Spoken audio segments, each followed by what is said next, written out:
This is not a moment to be an individual, to operate as an individual, but a moment to work with others. And I would say anyone who's not in an organization should join one and build it, and together build a new reinvigorated left. In this country in particular, we are desperately in need of that. That's going to require time, discussion, but also some reading. We have a rich history to rediscover together and to learn from.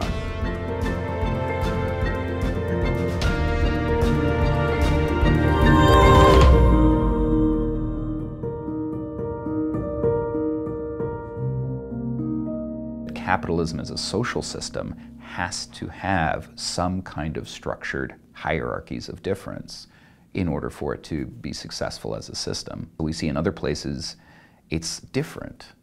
The rules are different. It might be your religion. It might be your national background. It might be some other things about you that structure your life in these different ways. But in the United States, we developed the idea of white supremacy based on degrading everybody who was of African descent or perceived to be of African descent. We have this thing called the one-drop rule. Certainly somebody like me who looks like me in another national context could be treated very differently and approached very differently. But in the United States, if you have one drop of black blood, so to speak, you are black.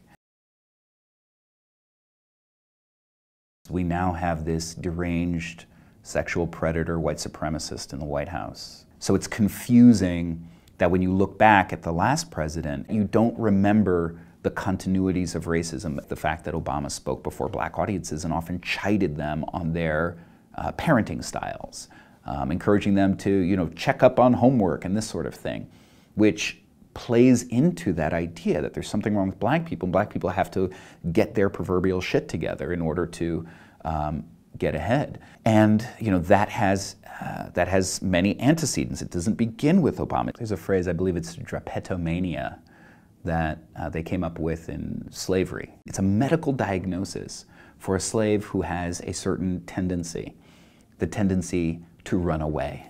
We have a kind of drapetomania approach to many people, not just black people, but especially continues to be to black people today, where people are taught to believe that there just must be something wrong with you. We see it when it comes to the police who murder people, especially black people, that immediately the question is asked, well, what did they do? Or what was their body language, or how did they speak back to the police officer? A lot of our history has to do with trying to change black people, modify them in some way in order to make them fit in.